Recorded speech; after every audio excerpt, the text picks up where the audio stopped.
ಹೀಗೆ ಎಳ್ಕೊಂಡ್ರೆ ಸಾಕು, ಇಡೀ ಪುಸ್ತಕ ಅಷ್ಟು ಬೀಳ್ತಾವ್. ಇಡೀ ವಿಶ್ವ ವಸುದೈವ ಕುಟುಂಬಕವನ್ನ ಕಟ್ಟಿಕೊಟ್ಟವರು ಭಾರತೀಯರು. ಇಡೀ ವಿಶ್ವ ಏನಾದ್ರೂ ಇದೆ ಅಂದ್ರೆ ಅದು ಭಾರತದ ಮೇಲಿದೆ. ಹಾಗಾಗಿ ಭಾರತ ಯಾವಾಗಲೂ ಅಡಿಪಾಯದ ಮೇಲೆ ಗೋಪುರ ನಿರ್ಮಾಣವಾಗುತ್ತೆ.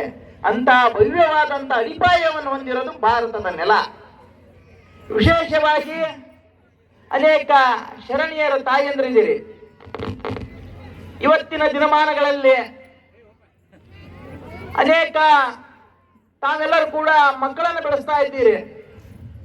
ದಯವಿಟ್ಟು ಒಂದು ತಮ್ಮ ತಾಯಂದ್ರಲ್ಲಿ ನನ್ನದೊಂದು ಕಿವಿ ಮಾತು. ತಾಯಂದ್ರು ಧಾರಾವಾಹಿಯ ವ್ಯಾಮೋಹದಿಂದ ಹೊರಬಂದು ಮಕ್ಕಳಿಗೆ ನೈತಿಕತೆಯನ್ನ ಬೆಳೆಸಬೇಕು, ಆದರ್ಶವನ್ನ ಬೆಳೆಸಬೇಕು, ಗುರು ಹಿರಿಯರಿಗೆ ಗೌರವ ಕೊಡೋದನ್ನ ಬೆಳೆಸಿಕೊಡ್ಬೇಕು. ಮೊನ್ನೆ ಒಂದು ಟಿವಿಯಲ್ಲಿ ಪ್ರಕರಣವನ್ನ ನೋಡಿದಿ. ತಂದೆ ಮಗನಿಗೆ ಪಬ್ಜಿ ಆಡ್ಬೇಡಪ್ಪ, ಗೇಮು ತಪ್ಪದು, ಪಬ್ಜಿ ಆಡ್ಬೇಡಪ್ಪ ಹಾಳಾಗ್ತಿ ಅಂತ ಹೇಳಿದ್ರೆ ಆ ಮಗ ತಂದೆಯನ್ನ ಕೊಲೆ ಮಾಡ್ತಾನೆ. ಒಬ್ಬ ಯುವತಿ ಮುಂಬೈಗೆ ಮಾಡ್ಲಿಂಗ್ ಹೋಗ್ತಾ ಇರ್ತಾಳೆ. ಅವಳ ತಾಯಿ ಬುದ್ಧಿ ಹೇಳ್ತಾಳೆ, ನೋಡಪ್ಪ ಮಾಡ್ಲಿಂಗ್ ಮಾಡೋದು ತಪ್ಪು ಮಗಳೇ, ಮಾಡ್ಲಿಂಗಿಗೆ ಹೋಗಬೇಡ ಅಂತ ಹೇಳಿ. ಆವಾಗ ಆ ಮಗಳು ತಾಯಿಯನ್ನ ಕೊಲೆ ಮಾಡ್ತಾಳೆ. ಎತ್ತ ಹೋಗುತ್ತಿದೆ ಸಮಾಜ. ವಿಶೇಷವಾಗಿ ಹಿಂದೆ ಈ ನೆಲ ಎಂತ ನೆಲ ಅಂದ್ರೆ ತಂದೆ ಕೊಟ್ಟಂತ ಮಾತಿಗೆ ಅಡವಿಗೆ ಹೋದನು ರಾಮ ಮಾತು ಕೊಟ್ಟಿದ್ದಿಲ್ಲ ಕೈಗೆ ಮಾತು ಕೊಟ್ಟಿದ್ದ ಯಾರು? ದಶರಥ ಮಹಾರಾಜ. ನನ್ನ ತಂದೆಯ ಮಾತನ್ನ ನಾನು ಪಾಲನೆ ಮಾಡಬೇಕು ಅಂತ ಹೇಳಿ ತಂದೆಯ ಮಾತಿಗಾಗಿ ಅಡವಿಗೆ ಹೋದನು ಮಗ ರಾಮ. ತಾನು ತನ್ನ ಗಂಡ ಎಲ್ಲಿರ್ತಾನೆ ಅಲ್ಲೇ ನಾನು ಇರ್ಬೇಕು ಅಂತ ಗಂಡನ ಜೊತೆಗೆ ಹೆಜ್ಜೆ ಮೇಲೆ ಹೆಜ್ಜೆಟ್ಟು ಹೋದಳು ಸೀತೆ. ನನ್ನ ಅಣ್ಣನ ಜೊತೆಗೆ ನಾನು ಅಲ್ಲೇ ಇರ್ತೇನೆ ಅಂತೇಳಿ ಹೋದನು ಲಕ್ಷ್ಮಣ. ತನ್ನ ಅಣ್ಣನ ಪಾಲಿಕೆಗಳನ್ನ ಸಿಂಹಾಸನದ ಮೇಲೆ ಇಟ್ಟು ಆಳ್ವಿಕೆಯನ್ನ ಮಾಡಿದವನು ಭರತ. ನಮಗೆ ರಾಮಾಯಣ ಎಂತ ಕುಟುಂಬಿಕ ಕಲ್ಪನೆಯನ್ನ ಎತ್ಕೊಡುತ್ತೆ. ಅಂತ ಈ ನೆಲದಲ್ಲಿ ಒಬ್ಬ ಮಗ ತಂದೆಯನ್ನು ಕೊಲೆ ಮಾಡ್ತಾನೆ ಅಂದ್ರೆ ಹೇಗೆ ಮಕ್ಕಳು ಹಾಳಾಗ್ತಾ ಇದ್ದವು ಅಂತ ಹೇಳಿ.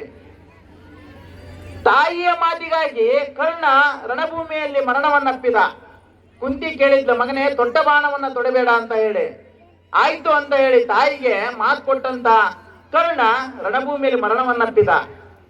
ತಾಯಿ ಜೀಜಾಬಾಯಿ ಎಲ್ಲರೂ ಮಕ್ಕಳನ್ನ ಕೇಳ್ತಾರೆ. ಏನಂತ ಕೇಳ್ತಾರೆ? ಮಗನೇ ಮಗ ವಯಸ್ಸಿ ಬಂದ ಅಂದ್ರೆ ನನಗೊಂದು ಸರ ಮಾಡಿಸು, ನನಗೊಂದು ಮನೆ ಕಟ್ಕೊಡು, ನನಗೊಂದು ಸೈಟ್ ಮಾಡಿಕೊಡು, ನನಗೊಂದು ಹಾರ ಮಾಡಿಸು, ನೆಕ್ಲೆಸ್ ಮಾಡಿಸು ಅಂತ ಹೇಳಿ. ಆದ್ರೆ ತಾಯಿ ಜೀಜಾಬಾಯಿ ಮಗನ ಹತ್ರ ಏನಂತ ಕೇಳಿದ್ಲು? ಮಗನೇ, ಆ ತೋರಣಗಳ ಕೋಟೆಯ ಮೇಲೆ ಆ ಧ್ವಜ, ಹಿಂದೂ ಧ್ವಜ ಹಾರಾಡ್ಬೇಕು, ಅದನ್ನು ಮಾಡಿಕೊಡ್ತೀಯಾ ಅಂತ ಕೇಳಿದ್ಲು. ಆ ತಾಯಿಯ ಒಂದು ಆಸೆ ಈಡೇರಿಸಬೇಕಂತ ಹೇಳಿ ಶಿವಾಜಿ ಮಹಾರಾಜರು ಹಿಂದೂ ಸಾಮ್ರಾಜ್ಯವನ್ನು ಸ್ಥಾಪನೆಯನ್ನು ಮಾಡಿದ್ರು. ಸ್ವಾಮಿ ವಿವೇಕಾನಂದರನ್ನ ಅವರ ತಾಯಿ ಭುವನೇಶ್ವರಿ ತಾಯಿಯವರು ನಿರ್ಮಾಣ ಮಾಡಿದ್ರು. ವಿವೇಕಾನಂದರನ್ನ ಒಂದು ದೇಶದ ಶ್ರೇಷ್ಠ ಸನ್ಯಾಸಿಯನ್ನಾಗಿ. ಹೀಗೆ ತಾಯಿ ಕೊಡುವಂತ ಶಿಕ್ಷಣ ಇದೆಯಲ್ಲ, ಮಗ ಯಾರನ್ನ ನೋಡ್ರಿ ನೀವು, ತಾಯಿಯಿಂದಲೇ ಮಕ್ಕಳನ್ನು ಕರೆಯೋದು. ಭೀಷ್ಮನನ್ನ ಏನಂತಾರೆ? ಗಾಂಗೇಯ. ಅರ್ಜುನನನ್ನ ಏನಂತಾರೆ? ಕೌಂಟೇಯ. ಕರ್ಣನನ್ನ ಏನಂತಾರೆ? ರಾಜೇಯ. ರಾಮನನ್ನ ಏನಂತಾರೆ? ಕೌಶಲ್ಯಾಪುತ್ರ. ಹೀಗೆ ತಾಯಿ ಇಲ್ಲಿ ಇದೆಯಲ್ಲ, ಅಂತ ಉತ್ತಮವಾದಂತ ಮೌಲ್ಯಯುತವಾದ ಶಿಕ್ಷಣವನ್ನ ಮಕ್ಕಳಿಗೆ ಕೊಡಬೇಕು. ಆ ನಿಟ್ಟಿನಲ್ಲಿ ಪರಮ ಪೂಜ್ಯರು ಈ ನೆಲದಲ್ಲಿ ಅನೇಕ ಧಾರ್ಮಿಕ ಕಾರ್ಯಕ್ರಮಗಳನ್ನು ಮಾಡುವ ಮುಖಾಂತರ ಸಮಾಜದ ಅಂಕು ಡೊಂಕುಗಳನ್ನು ತಿಂತಾ ಇದ್ದಾರೆ. ಮುಂದೆ ಗುರಿ ಹಿಂದೆ ಗುರುಗಳು ಇದ್ದಾಗ ಅದು ಸಾಗುತ್ತೆ ವೀರರ ದಂಡು. ಮುಂದೆ ಗುರಿನೂ ಇಲ್ಲ, ಹಿಂದೆ ಗುರುಗಳೂ ಇಲ್ಲ ಅಂದ್ರೆ ಅದು ರಣಹೇಡಿಗಳ ದಂಡಾಗುತ್ತೆ. ಸರ್ವಜ್ಞನ ಕರ್ಮಭೂಮಿ ಜನ್ಮಭೂಮಿ ಪುಣ್ಯಭೂಮಿಯಲ್ಲಿ ಸಕ್ರಿ ಬಾಳಾಚಾರ್ಯರಂತಹ ಶಾಂತ ಕವಿಗಳ ಒಂದು ಸ್ಪರ್ಶದ ಮಣ್ಣಿನಲ್ಲಿ ಪರಮ ಪೂಜ್ಯರ ಈ ಮಠದ ಆಶೀರ್ವಾದದಿಂದ ಇಲ್ಲಿ ಧಾರ್ಮಿಕ ಕಾರ್ಯಕ್ರಮಗಳು ಆಗ್ತಾ ಇದಾವು. ಸಮಾಜದಲ್ಲಿ ಅನೇಕ ಧಾರ್ಮಿಕ ಕಾರ್ಯಕ್ರಮಗಳ ಮುಖಾಂತರ ಅಂಕು ಡೊಂಕುಗಳನ್ನು ಪರಮ ಪೂಜ್ಯರು ತಿಂತಾ ಇದ್ದಾರೆ. ಪರಮ ಪೂಜ್ಯರಿಗೆ ಮತ್ತೊಮ್ಮೆ ನನ್ನ ನಮಸ್ಕಾರಗಳನ್ನು ಹೇಳುತ್ತಾ ನನ್ನ 4 ಮಾತುಗಳಿಗೆ ವಿದಾಯವನ್ನು